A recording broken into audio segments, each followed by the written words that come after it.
Hi, Amy. You got good Wi-Fi in Puerto I don't Rico? know. We'll see. I hope so. Uh, Amy's such a good fundraiser. She's wintering in Puerto Rico now. Just kidding. I'm gonna get an Hey, apartment here. Jackie. Is it nice? You like it? I love it here. Nice. Yeah. Okay, cool. The beaches are cool. I don't know. When I come here, they make me work a lot. Oh, you're funny. That's Yeah. awesome. Calvin All Calvin right. likes Calvin knows a little bit about Puerto Rico. He Yeah, I think spent you a were little there, time in weren't you, Puerto Calvin? Rico. Yeah. Guys, Um, it is crazy how they raise money here. oh yeah, tell us about it, please, before we get going. So we had a super cool meeting yesterday with Hmm. JetBlue, Okay. Yeah, yeah. and they're rolling out an event this year. It's Holla Holla, which is pull pull, and they will have teams of 24 and they have to raise a minimum of Mhm. $2,000 to participate, and they have contests like they're going to pull these planes down the runway Wow. Oh and wow, compete, yeah. right? I love Who it. It does sounds that? fun. I know, but it's Sounds cool with creative. JetBlue, and they'll have a VIP area where people can pay like $75 or something to come and eat and drink and watch the plane get pulled down the runway. I love it. That sounds kind of I Right fun. know. on. Yeah. Is the Super beach? innovative down here. I love that. I love the creativity. I think it's awesome. How far in advance are they planning this event? There. So we just met with JetBlue yesterday, and it's probably we're looking at like August. Do you hear that, everybody? Hmm. He's down there right now. It's January and they're planning for August. I thought that was really, really poignant for what we have going on right now. Yep. So cool. Hey, Yeah. I love it. I love the creativity. And I think, and I know obviously you do too. Yeah. Let's just kick it off. What do you say? Let's do it.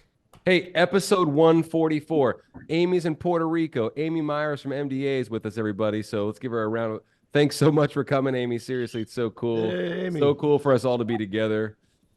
Jason Sorry, Ledlow, I'm Trevor like Nell. windblown. That we were out in the streets and it's like really windy. I get that impression with Puerto Rico with what I've seen, It's a but you're near nice the breeze. ocean. It's 86 and breezy. Oh, that sounds awesome. Yeah, you're Mhm. making everybody feel bad. Sorry. I'm joking. I'm joking. I Uh, know my Well, it's family like said it was Jackie said 21 it's above degrees back zero. home. Yeah, well yeah, it's yeah.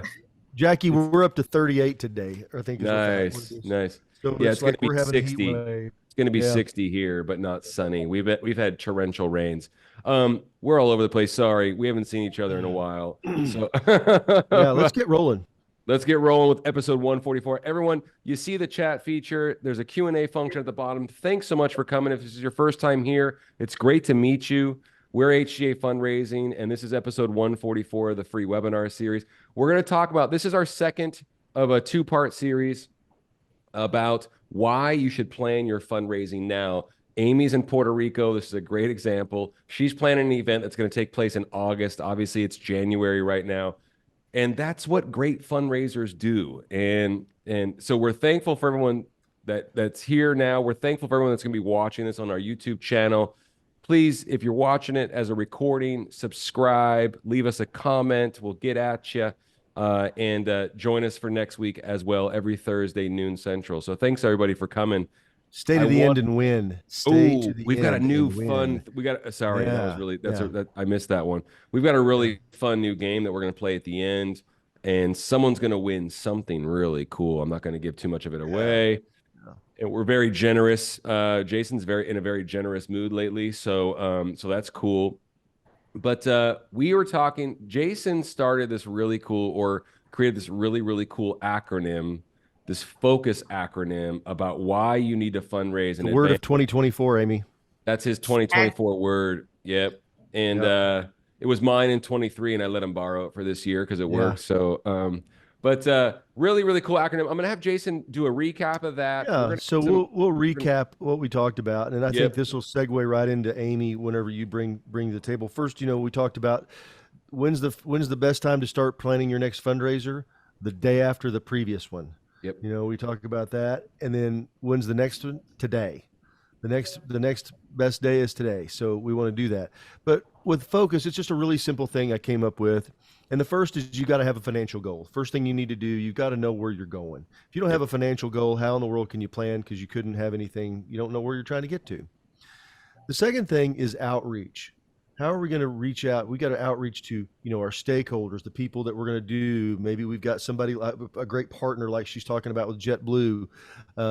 We've got to start that outreach, and we've got to start it soon. We don't want to wait. We're not going to wait until we send out save the dates. That's not what I'm talking about. I'm talking about really getting out there, making those calls, making those connections, because it's not what we know, it's who we know. The next thing I want you to do is you're going to commit. You're going to commit to this goal of what you're going to do and where you're going to go. And I think that a lot of times, a lot of nonprofit, especially you guys that are, in the nonprofit world, professionals, you kind of, you start hedging your bets. Before you even get out of the gate, we start hedging your bets. And so that's why the next word is unshakable. Be unshakable in that commitment. Do not change it. You start having stuff come at you and you're thinking, well, we wanted to raise 100,000, but maybe we're going to reset our goal for 50 now because something happened. Okay. Don't do that. Be unshakable. Okay. You as the nonprofit professional, because see, everybody else, you're the one that has the whole picture. You see everything that's going on, and you're the rudder that's going to keep this going through this entire process. So really be unshakable with that. And then finally, remember, it's showtime. You got to put on a show. And we're in a time now where things are so much different. There's a lot of, obviously, Amy's talking about pulling an airplane down a runway. Holy smokes. Yeah. You got to put on a show.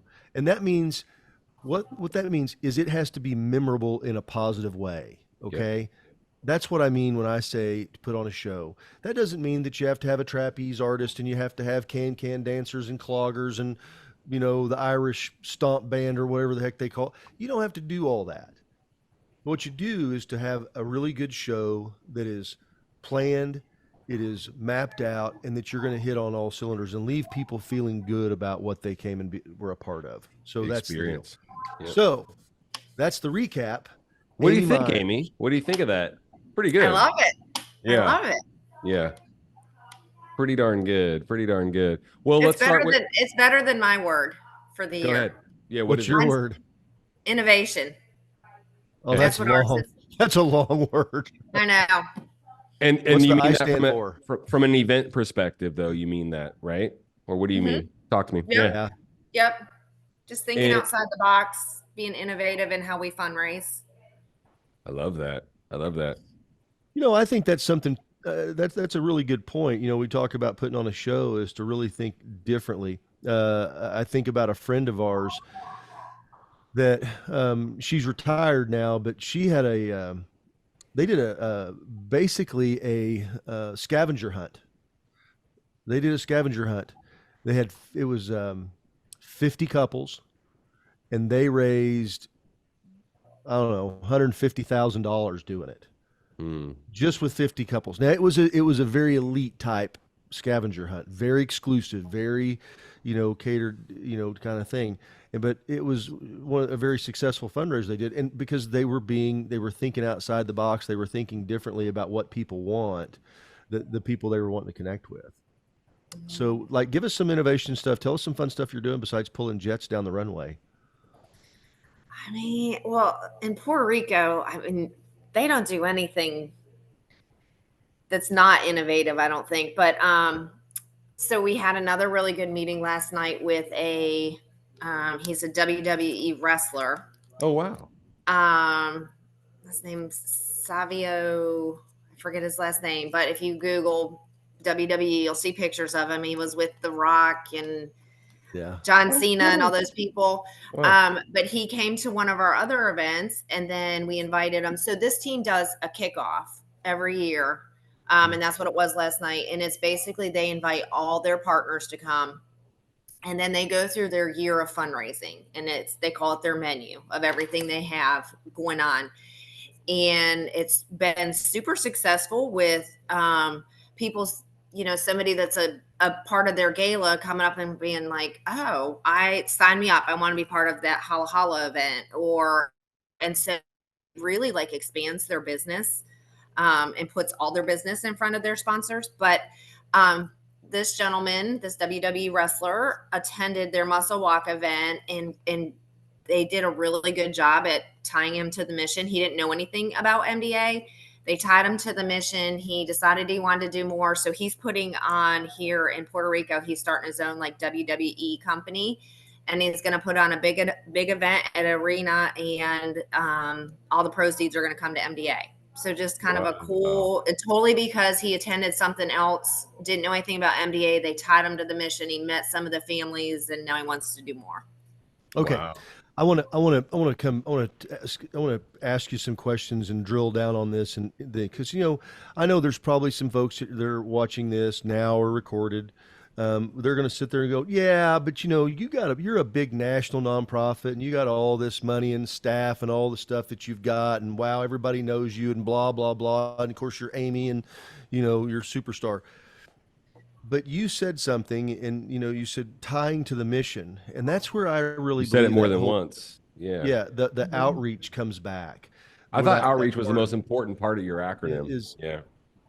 So talk to us about that, about how you work with your team and how you all reach out and start to do this to tie the mission of MDA back, because that's the part that everybody can use. Everybody here has a mission that they can tie their sponsors and their donors and their stakeholders to. Yeah, and I mean, can you hear me? We can hear you fine. Yeah, don't worry about the video. Jason, you froze. I didn't know if it was me or you. I just think that it's different when we sign to the mission. It's different for every sponsor or group that we work with. For some companies, for example, tying them to the mission is more teaching them about our summer camp, because maybe they're focused more on kids, and summer camp is 6 to 17, whereas other types of business, maybe it's a pharmaceutical, they're more interested in our research piece of it. So really like finding that niche of what part of your mission, and that goes with, I mean, you have to ask the right questions when you're meeting with these people. What, you don't want the meeting to be all about you. It's listening to what their needs are. What do they connect to? What calls them? What speaks to them? And then that should indicate what part of your mission, and maybe it's all of it, but that making sure, and every event we do is super mission driven, regardless if it's just a dinner where we're just thanking sponsors or thanking volunteers, or it's an actual fundraising event. There's always a very strong mission piece tied to it. Mm-hmm. No question. So you said something I think is really important, and that's where you said, don't just talk about yourself and about what you do, ask them questions.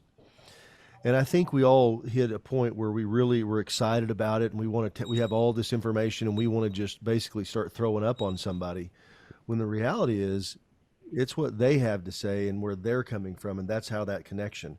There was a great book written about, 100 years ago called How to Win Friends and Influence People by Dale Carnegie. And the whole point of the book was letting other people talk. Asking them questions, getting to know them, having them talk about what they do and what they care about and how they move. And I think in most circumstances, they'll reveal to you what it is that they care about. They'll reveal to you what you can, how you can connect the mission to them. Do you agree with that, Amy? Absolutely. 100%. And these conversations, especially when we're planning events that far in advance, these conversations need to happen very, very far in advance when you're talking about big supporters, right? I mean, even small supporters, I suppose, right? But I mean, you're pushing your staff and your committee to have these conversations 9, 10, 11 months out. Yes? Yeah. And I mean, sometimes even more, to build those relationships. That was one of the things the lady, her name's Carla with JetBlue, when we met with her, and she said the team's been coming to her every year for years, asking to do this, years. And every year she had to tell them no. And she called them the first of this year and said, this is the year. I think we're going to be able to make it happen. But they've been asking for years and years. So, it could be months, but it could be years. Yeah, building that relationship. Awesome. Introduce them to your mission, attaching them to your mission, timing, and no expectation. Just keep on. No expectation, and don't take no for an answer. Just keep going. Keep going. You know, there short memory. we had a friend of a friend and a client came on. It's been, gosh, quite a while back, and she talked about where she went and talked to a guy. She would talk to him 2 or 3 times a year. It took her 5 years. Yep. 5 years. He said, "No, sorry, Jan, can't do it. Nope, sorry, Jan, we're committed. Sorry, Jan, we're committed." One year he called her up and said, "Jan, we're in for 50." Gave him $50,000 the first time they ever made a gift to him, and away they went. And they're still a client today, you know, still a donor for them today. And so I think sometimes we get so caught up because we get our time compressed because we wait and we wait and we wait and we wait. And then we don't have that time to develop that relationship because we're under the gun. We've got to get the money in. And that's whenever we start, you know, being shakeable in what we're trying to do, and we start getting off pace, and we forget our goals and get there. And so maybe we don't quite get, you know, we get to the event, we're going, well, I hope it goes good. Yeah. And, you know, the people that are doing successful events such as Amy, that's not the case at all. You don't leave it to chance. You both have been doing this for decades, for multiple decades, and you've seen a lot of folks fundraise. Do you think that a lot of that is just fear-based? They don't make the outreach? Do you think a lot of it's fear? Or maybe when someone comes into your organization, Amy, they have all this direction and everything's in writing and it has to be this way for a reason. It kind of gets them over the hump, so to speak. But a lot of times it's probably fear-based that they're not, you know, they're waiting right to the last minute, I'm assuming, correct? Yeah, I mean, I think it's definitely fear, and people don't like to hear the word no. But I think, like, working with my staff, that's where we have these conversations that, I mean, for every 10 no's, you might get 1 yes. I mean, if you're not getting no's, you're not asking enough. You're not trying. You're not asking enough. Yeah, you're not, you know, you're not making enough outreach because that's sales. You know, I mean, and it's people, I don't think always realize, like, they think nonprofit, and, you know, anybody that's a nonprofit will tell you, you know, if you're not in nonprofit, you think, oh, it's easy. People Like, just give. why wouldn't people help you? Yeah, You have such a good mission. Why wouldn't they help you? Well, because there's 3,000 profits that have good missions, or, you know, whatever. So really working with my team to be like, you have to understand that you have to make the right ask, and you're going to get no's, and that's okay. And you have to find a way to separate ourselves from the 3,000 other nonprofits because they're all great, you know. And yes, MDA is a national nonprofit, but we work with rare diseases. So unless it touches you closely, people don't know who MDA is. So it's a tougher sell for sure. Well, you know, you said something about just now talking about getting those no's. One of the things I always tell everybody is, if you were to give everybody what they call a call reluctance test, there's actually a test you can take to see if you have that. It is like 99 out of 100 people have reluctance to do that. Very seldom are you going to find somebody that just has that deal where they just don't care. It's just very, very seldom. Yeah. And so every successful fundraiser that, you know, every time you see somebody that has success and, man, wow, he raised a lot of money, she's just got that gift to get. They go through those same things. Absolutely. All the same feelings and emotions that you're having when you pick up the phone to make that first phone call, they're having too. And, you know, when you go away from trying to, and I call it making an invitation. You're just inviting people, talking to them, having a conversation. And you've got to just realize that those feelings, that's just normal. That's normal part 100%. Of it. It's not just you. Because a lot of times I think we get caught up in that feeling of saying, I'm just not cut out. This is just not my thing. Well, it's not anybody's thing. Yeah. Nobody likes it. Nobody likes it. And I mean, very few. Yeah. I'll tell you, the one thing I can tell you that will do is consistency over time produces the greatest results. From talent. Over time creates the greatest results. I want to give you an example of this. There's back when everything went sideways, you know, during COVID, there was things were going down. They couldn't have camps. It's a camp. That's a director of a camp I know, but they needed to raise some money. They still need to raise money. And so he made a commitment. he and the board president got together and they made a commitment together. He made 3 phone calls a day, not 30, not 15. He made 3 phone calls every day before noon. He would call 3 people. They had their list of donors, and he called and invited them, talked to them about it, and invited them to participate in this drive to build a pool. And where I'm going with this is in 90 days, making 3 phone calls a day, 5 days a week, he raised $165,000. That's awesome. Just by making 3 phone calls a day. Yep. And all he was doing was calling and saying, hey, could have done 10. He committed to 3 because he could get it done. Yep. Well, because if he didn't have it done by noon, if something happened, he had something come up, he still had the afternoon to do it. I'm telling you, there's some psychology in that if you commit to do it. So where we're going with this is that consistency of outreach should never stop. It should never stop, even if it's 1 call a day. I mean, I've talked to people, they go, oh yeah, I put it on my schedule. We do this. We do this internally with our team. They have a time on their calendar, and there's nothing gets in the way except vacation or if they're in the hospital. And they pick up the phone. We do too. Call blitzes, we call them. Yeah. We're going to do a call blitz.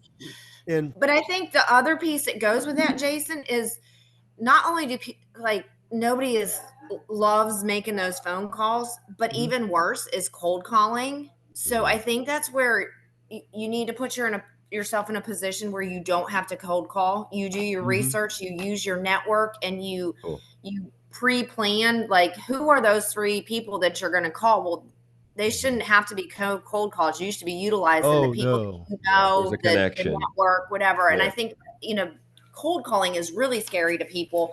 But I think if you do things properly and you do the right homework and use your network, you shouldn't ever have to cold call. I love that. That's why we always talk about the people exercise. It's who do we know? It's not random people. And if we can't, if I don't have them in my phone, that means in my everybody here, let me find it. Most powerful fundraising tool. I say it all the time right here. This is without a doubt, there's millions of dollars locked in everyone's phone. Millions. Everyone has it. And, when you go into your committees and you're going into your board and you're talking about it and everybody sits around, because if you just sit around in a group and we all sit there and go, well, can anybody think of who we could call? Nobody can think of anybody.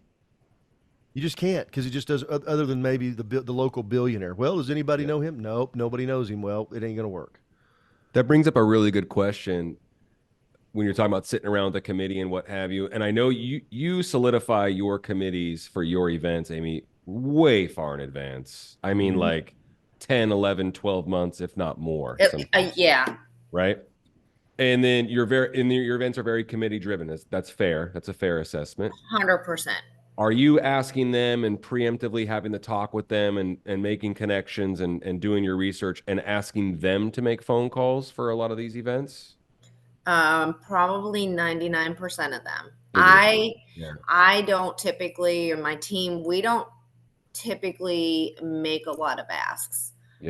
We may do follow-up, but we utilize our committees to give us the warm lead, open that door, make the ask, and then we're following up. So when it comes to like a gala or a golf outing, it's very committee driven, and they know that. I mean, we're very upfront when they come on a committee, and we say the expectation is that you open your Rolodex to us and that you raise, depending on the event, $50,000 as a committee member. So, I mean, we set the expectations. That financial goal. Which I think is another thing that people are very scared of, is having those meetings with the committee member and saying, and leaning on them. Right. This is what we want from you. People are afraid to say that, and they don't realize, like, that is what every nonprofit does. Like, every nonprofit has committees or a board or whatever you call that has expectations. And you need to present to them, like, you want to be on our committee because we have the best of the best and we have the who you know. So you almost have to go in. I don't want to, like, very confident in, it's not that we're like asking them to be on our committee and they might say no, but more approaching it like, you should want to be on our committee. Because this event has like the who's who of Charlotte in it, or it has, our committee has this person that's from this company on Wall Street and this person, and it's great networking for you. And kind flipping of that the script. I don't think a lot of people, I know you utilize that tool. So right. Yeah, it was a loaded question because I knew I kind of had a pretty good idea of the answer. I Mhm. don't think a lot of nonprofits utilize that to the maximum of their potential. They don't, I think, because like once again, it's fear-based probably, or just a Yeah. lack of experience and unknowing that that is exactly what you want to do. And set the expectation early, early, early. Often give them all the tools. I mean, you give your committee a binder of data, right? And We like all do. this, and you give them Well, deadlines and We let's do. talk about that for deliverables, just and a it's second. like, Timelines, deadlines, we do. I Okay, love it. I want to kind of dig into that for a little bit because I Yes. think there are a lot of folks here that are listening right now that are saying, yeah, but I don't have that kind of committee. Okay. Or my committees, we want them to do, they don't do anything, or they do too much, or whatever. That's fair. Your job is Yeah. not as the professional fundraiser is not to number one do their job for them. Your Mhm. job is to lead them. Okay, Give them to all the give tools they them need. Yep. boundaries. That's what we, Yep. Trevor and I do within our company. We set boundaries, and it's not just a free for all and everybody gets to do whatever. And I know Amy doesn't do that too. So Amy, extrapolate on that a little bit whenever you're giving them. Basically, you're saying, look, here's the coloring book, and here's the lines that you have to draw inside of. Now, Make a as masterpiece. long as you're inside this, you get to Yep. do whatever you want to. Yep. Right. But you have to be in this, this area space. And I think where we get in trouble with a lot of our committees is we don't give them those guidelines and curbs, if you would, Yep. and redirect to where we need to be. Yep. Mhm. Absolutely. And I think we all have committee members that have been like committee members forever, and they think they know everything about the event, and they're the ones that, I don't know. I just feel like we have one on every committee Yeah. that wants to talk about what we need to do and why are we changing things. They talk a lot. But I found the more that you, with the rest of your, don't focus on them, focus on the rest of your committee and keep them inside that coloring box. And then this guy over here or this person that is really being a pain and like questioning everything, but not raising any money, but wants to change the whole event because they think they own it because they've been on the committee for 25 years. They either follow in suit with the rest of the committee or eventually they fall off.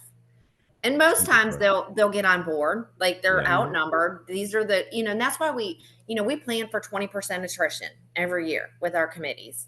And that's our number, 20%. And then for every $10,000 additional we want an event to increase by, that's one committee member in our world. And so, as you're bringing in that, we call it new blood, as you're bringing in that committee member that's going to bring new blood and new money to the event, those older ones kind of phase out or get on board with the new enthusiastic ones that are doing what you want them to do. Love that. Love that. Well, okay, I'm going to ask a question because I know somebody's got this question. So what if I don't have a committee and I'm starting from zero? We're in the process of doing that right now, getting some events. 100% transparent. It's not easy. You have to, here again, look at warm leads depending on your organization. Do you have a healthcare side of your organization that you can look at those? I mean, obviously look close within your organization, like who's connected, who's connected to your mission. I mean, I do searches for businesses that are local but are raise more than $2 million, and I look to see, because I find that committee members that are part of like a local organization or a local business versus the big banks, that there's all the red tape and whatever, like getting those local CEOs, CFOs, you want somebody with a C in their title if you can. It's not easy, but you have to be creative. I do LinkedIn searches. I talk to families we work with. I talk with sponsors that we work with. Who do they know? If it's an existing event but just needs a new committee, I look back. Who spent money? What companies were represented? You do your I don't research. think I don't think there's any, like, if there is, I would love to know what it is, but I just Like think the you have magic to pill. yeah, you just have to like really think outside the box and go every avenue you can and ask people, like Jason said, like even just, somebody, ask them, who do you know? Like, who have you texted that maybe is a CEO at a company, or who do Totally. Well, you know, and the thing that I Love always that. talk whenever I'm talking to somebody, and I was talking to somebody just the other day, and I said, "Who's your biggest fan?" She said, "What do you mean?" I said, "Well, who's giving you the most money?" And because a lot of times we've got an organization and we kind of find ourselves, especially when we're maybe, you know, whatever, especially after the last couple of years, it's just been different. We all agree it's just been different. Um, Mhm. and find out who that biggest fan is and then go have a conversation with them and talk about what it is that you want to do. And what I've found is having those conversations, being in that room, being with those involved in those conversations is generally they want to help. Yeah. They didn't just give you a check and they don't care. No, leave me alone. I've written you a check. Go away. That, in fact, I've never seen that happen ever. If somebody thinks enough of you to give a check, they will also give you some time. And whenever you have that conversation to say, "Hey, Trevor, you know, you've really been there for us financially, and I wanted to come and spend some time, just have some time. And what I want to talk to you about is who could we bring in? You know, we need to rebuild the committee because we've got our event coming up in 6 months, and I really want to start doing that. Is that something that you would be a part of, or who could you introduce me to?" Mm-hmm. You got your best advocate, somebody who's written you a check, who Great can place to pick up start. the phone, talk to other peers, and go, "Hey, Amy, Trevor, Jason, we're going to do this committee. Yeah, you're going to have to give 20 grand a piece. You're going to buy a table. You're going to come and do this. We're going to have a good time. We're going to make a big party of it. We're going to go raise some money for this, for whatever it is." That's how those things happen and start moving. And that's how those conversations do. But if you don't call them, they think everything's fine. Oh yeah, they're good. I wrote them a No check. news They're is good fine. news. They don't know. No news is Yeah, good news. Right. Yeah. they don't know. But when you Well, you're talking and it's about the out. well, Go and ahead. I want to make one. I just want to make one tiny Please. more point in this. Please. It's not a sign of weakness or, you know, critical thing that you're talking to them about it. They're a stakeholder. They're an They're investor. somebody who's been donating to you and giving to you. You got to go have a candid conversation because they don't want their investment to go sideways. And that's not what you're doing. You're not going, "Hey, look, you know, the bridge is blown, the train's going to go off. If we don't get this done, it's going on the canyon. We disappear, never." That's not what we're talking about. You don't want you want to have that conversation before it gets there, but you want to go and do that because they want to see you succeed. They love that. I have never in my life met a donor to a nonprofit that did not want to see that nonprofit succeed spectacularly. Of course. Not one time. Not one. I'll always go loaded to those meetings with like an ROI, a one sheeter, like this is your investment. This is what happened last year. This is what your investment helped fund. Nice. Smart. And notice what she said, what your investment helped fund. Not that you got your name up on the marquee, and not that you got 48 mentions and it was in tax social media. deductible and all They this. don't Yeah, it wasn't care. about that. Yeah. That is the last thing. Those are side benefits to it, but that's not the reason anybody ever donates. Yeah, No one, I don't ancillary care who they invest. are. They've never given to an organization because, well, I just needed a tax write-off and I just randomly picked somebody and I just picked you. That's not the way it goes. They care about the mission. Yeah. And whenever you're talking to them, this outreach, that's why it's so important to start this quick, because you never know. You go talk to somebody and they're going, "Wow, I'm so glad you asked me because I'd love to help. Yep. What can I do? How can I help you?" I'm glad you asked that. I'm glad you asked that about if you didn't have a committee. I think that's great. That's another way. Well, hey, you're planning an event for 2025. It's going to be your first one. Your outreach needs to start now. I have another question, another trick question for you. So you said if you don't have a committee, okay, great. That's awesome that we uncovered that. I'm the new executive director. I don't know anyone in this area. I just moved. Who do I call first in my outreach? Who do I call first? I would call somebody else within my organization. Okay. So tell me, are we talking like a little small office? Small office. Typically, they're going to be a little smaller. I'm new to the position. We got this event coming up. It's going to be in May. You know, Well, the first thing I think any executive director has to do is go meet with their stakeholders. I think that Yeah. is the most critical thing to do. And what I mean by that is either partners that they work with or, you know, people that have been major committee holders, you know, people on the board, don't the large donors. I'm talking about, you know, Yeah. and large could mean a That's $2,000 donor. It could be looking a $2 right million within the donor. organization. Mm-hmm. Yep. Yeah. Yep. You got it's who do we know and how we are to let them know, hey, I'm new here. I need your help. I'm ready to sit down. I want to go to work and, you know, I'm going to go to work and do this, but I need your help because silence means that whenever you hear silence, that means that you've got it covered and you don't need my That's help. empty. Silence is empty. Yep. Everything's good. Yep. Yeah. Everything's good. Barbara, thanks for the feedback. I also think that's a nice reminder for folks that aren't new to their position. If they aren't, I know so many organizations, local, abroad, you know, we work with organizations all across the country where they don't stay in regular communication with their top stakeholders, you know, with their top with their top donors, and that's just it's really unfortunate. Well, but that's why we call it planned gratitude, and I think that's where you have to have that. I know Amy's really big on this with all of her teams and the way that they engage with donors and talk to them and show them what the work's doing and let them see that ROI. One of the things that happens is because you guys, especially, you know, in the smaller nonprofits, you feel like you're, you know, overworked, underappreciated, underpaid, and everything else that goes along with that. And you're just under the gun all the time. Yep. Yeah. You know, and you got 90 million things to do. Yep. That's where back to that commit and unshakable comes in. I have to commit to what I'm going to do and be unshakable in it. I'm not going to let the little distractions get me. I'm not going to let, you know, the 37 phone calls I get from Barbara Ann because she's calling me all the time, you know, wanting to know this, that, and you just got to let, you know, don't let the one board member come in late and tell me, oh no, this won't work after we put in, no, I don't like airplanes, you know, this kind of stuff, right? Yeah. I always tell my staff, it's like being a parent, like choose your battles wisely. Yes. Yeah, totally. Yes. Well, that's how it all is. Yeah. What are you gonna let affect you, and what are you gonna like let go in one ear and out the other? And the more that you can let in one ear and out the other, and not let it cloud your day, the better off you'll be. Well, I've got a really great lesson in that, Amy, because Scout, she's 5 and she growls at me, and I just started letting that go, so I'm doing good. There you go. Yeah.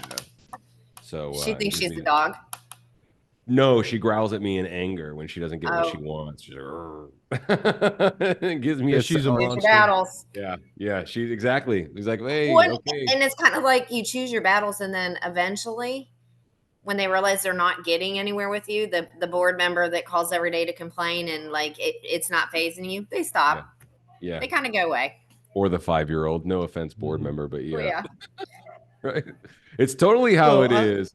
Yeah, you got to stand there and listen, and you got to be like, okay, yeah.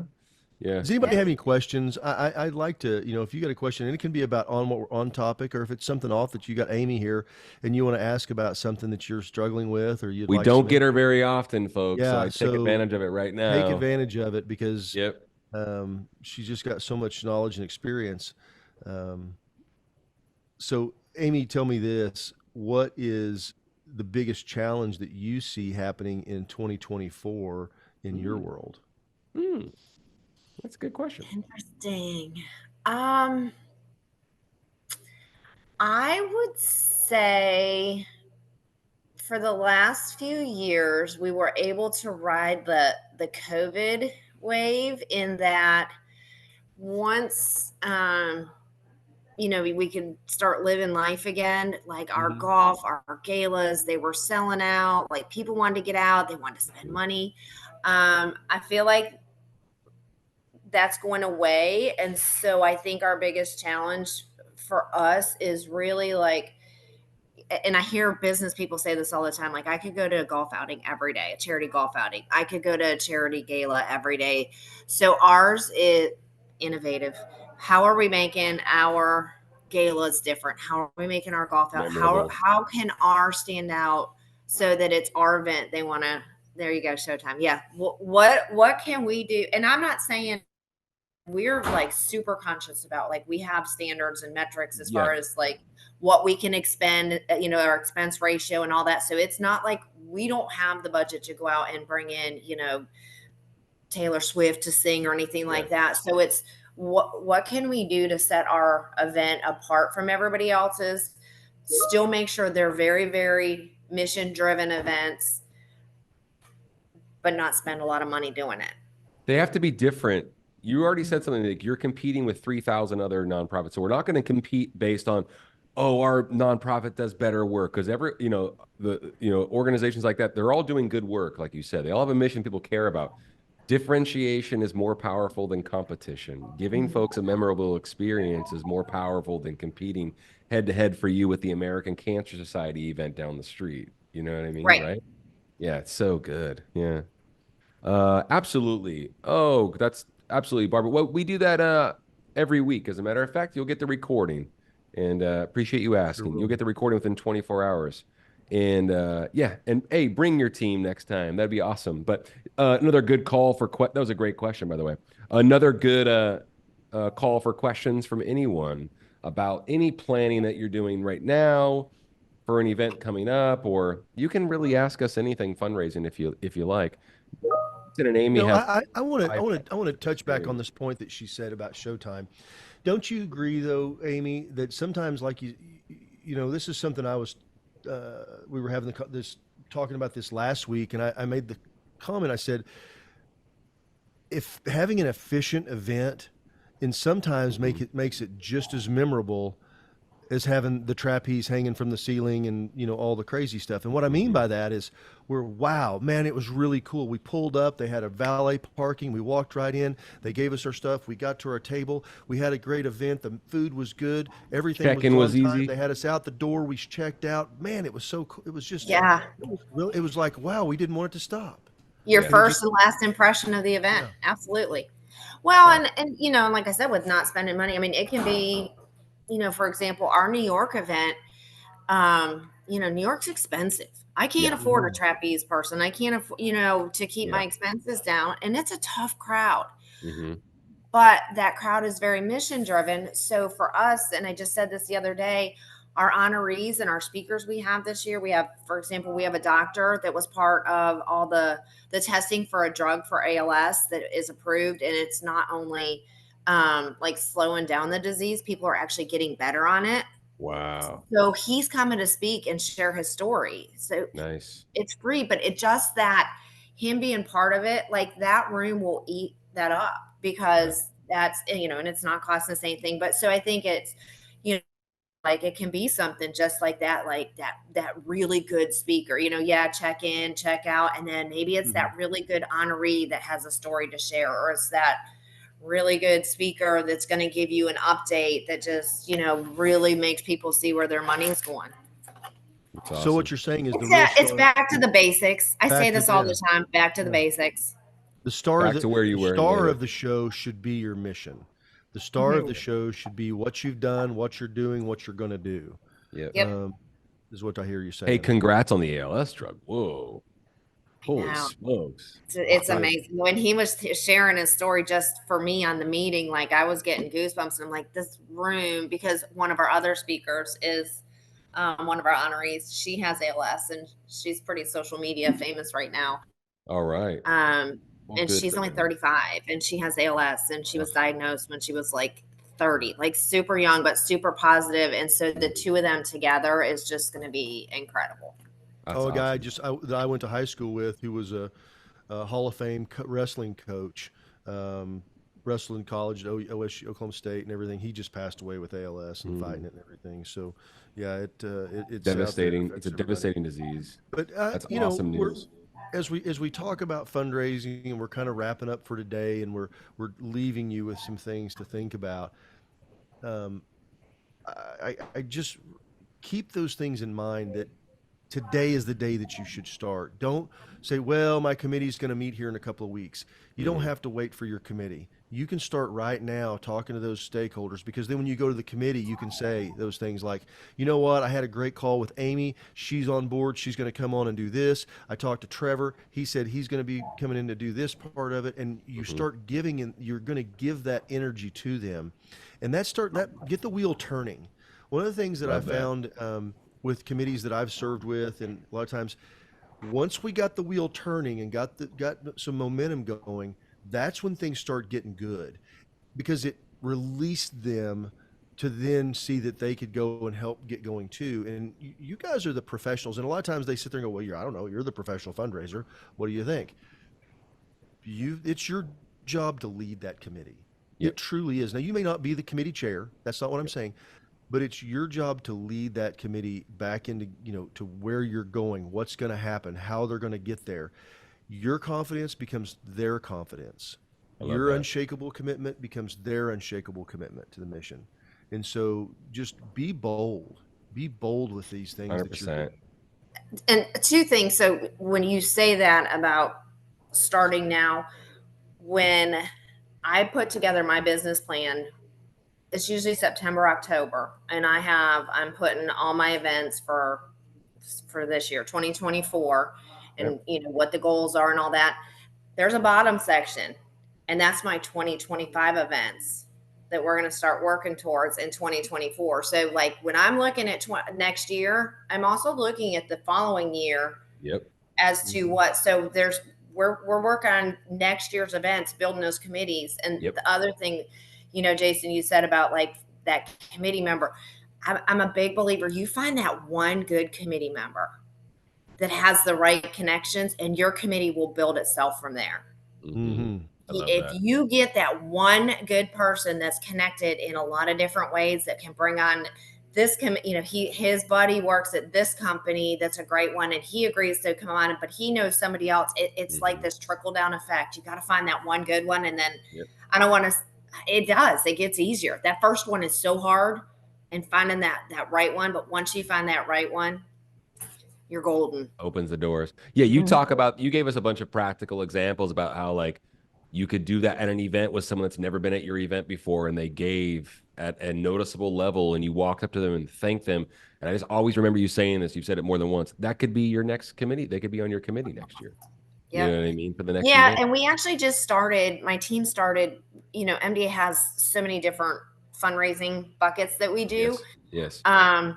And that was one of my things. I told my boss, I'm like, this year I really want like the collaboration, because I feel like we get siloed. And so we picked our big markets, and we're bringing together all the different teams, the fundraising teams, whether it's the group that does the retail or it's the group that does the fill the boot. And we're having these quarterly collaboration meetings so we can talk like, wait, I have this committee member that knows somebody that owns a convenience store, be a great retail campaign for you. And, I see you just did a meeting with CVS. They'd be a great gala sponsor, so we can really collaborate within our own organization. And I know it sounds terrible, but it's not something we've been good at. And so it's like, we're going to take the initiative. We're going to set up these meetings, and we're going to go with it. I think it's so smart. All that information is right there. Good for you. Yeah, that's huge. That could be huge. And like you said, you're like, oh, I'm kind of embarrassed to say we haven't been doing it, but we're doing it now. We're not.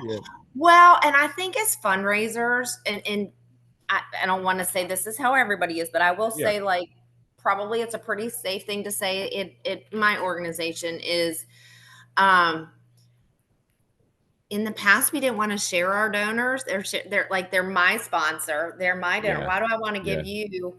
And that's not how we have to think now. We have to think they're MDA sponsor. And while I don't want them to stop sponsoring my event, they may have the capacity to do so much more. And we got like pigeonholed into this. Nope, they're a gala sponsor. Don't talk to them. Totally. Well, no, that gala sponsor, that guy that runs it, guess what? We're now looking up, and his net worth is a bunch. Our major gifts team needs to go after them. Yes. So we're really within our own organization. And I do think it's been a little bit of an ownership thing. Like, they're mine. Yeah. You can't have them. They're coming to my totally. And I want to mention this to you because this is really important. So, I had, and this is just a great example. So there was a gentleman that was chairing an event. Not only did he give a $50,000 gift to start it with, not only did he donate his jet for one of the things. Auction item. Not only did he do that, he bought the trip that went with the jet, paid $60,000 for that.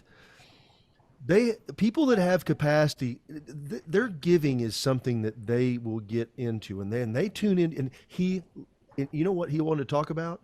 Because I spent some time talking to him. It wasn't about what he was doing.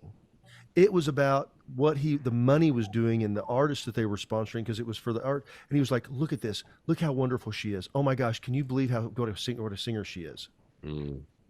That's what this is about, getting her where she can do this, because it was for the arts. And that's where that passion comes in, and you'll see that they care. Yeah. They don't want to do it all themselves. They're going to tell you that, but they want that investment to thrive. And if they've got to put some more into it, and you go get it, ask them, when somebody takes a meeting with you, and I'll leave this with you, if they take the time, give you their time, they're expecting you to ask them for something. They typically don't have disappoint numbers in them. mind too. Do not The disappoint number one them. reason people don't. No, we had such a good streak going. Oh my goodness, we had 50 Yeah, I minutes. know. That was all Wow. left on edge. International Wi-Fi. We had such a good streak going. Oh, Okay, hey, start are you over there? again, Amy, and say that again. Your number one reason what? The number one reason why somebody doesn't give, nobody asked them. Oh, I froze up too. That's exactly true. Exactly true. Yeah. You are not wrong. Wow, I froze up too. Very interesting. Hey, well, before we continue to freeze up anymore, last Wi-Fi round, any conspiracy. questions? Any last questions? Because we're going to draw a winner and then let everybody get out of here. Oh, he took off. No, I'm just trying to okay. unfreeze. I'm trying to unfreeze. Well, without any further ado, we have got a winner, and we've got a new way we're going to do this. So I can't. I'm so excited to do this. Fun. So our winner today is Hillary Cohen. So when is off? I did the random drawing. We got that. So cool, Hillary. Congrats. Doing that. And Hillary, guess what? I love this. Push the button and get to spin. So what I want you to do, if you notice, there is HJ bucks. HJ bucks are what you can use for any trip that we have. You can apply, and we've got $200, $400, as much as $500, because I am feeling generous. So we're gonna push this up. Reach up there and push the screen, Hillary. Here it goes. Cool, big winner. No whammies. No whammies. Jason learned a new trick. All right. Ooh, that's a good one. Oh, all right. Awesome. Way to go. Okay. So congratulations. Tell her what she won. You got $400 in HGA bucks, and that's really cool. Congrats, Hillary. Event. That's really, really cool. And, we're tickled to be able to do that, and so congratulations. Yeah, there's no bankrupt or booze on our deal. Everybody, it's good call. Yeah, everyone. I was like, where? I said, Jason, where's the zero? There's no zero. I said, no, there's no zeros on ours. Everyone's a winner. Everyone's a winner when you come to the HJ free webinar series. I am a ventriloquist, obviously, as you can tell. 'Cause I'm not moving. I look like I'm having a good time, though. Hey, that was a really good time. Yeah. That was a really good time, by the way, Amy. Amy Meyers, thank you so much. Yep. Golly, everybody give Amy a hand for coming on. I know she's busy, but she thought enough of us to take time out to spend it with us. So thank you. We really appreciate it. What great information. Thanks so much. Congrats with JetBlue. Thanks so much, everybody, for coming. Come join us next Thursday. I meant what I said as well.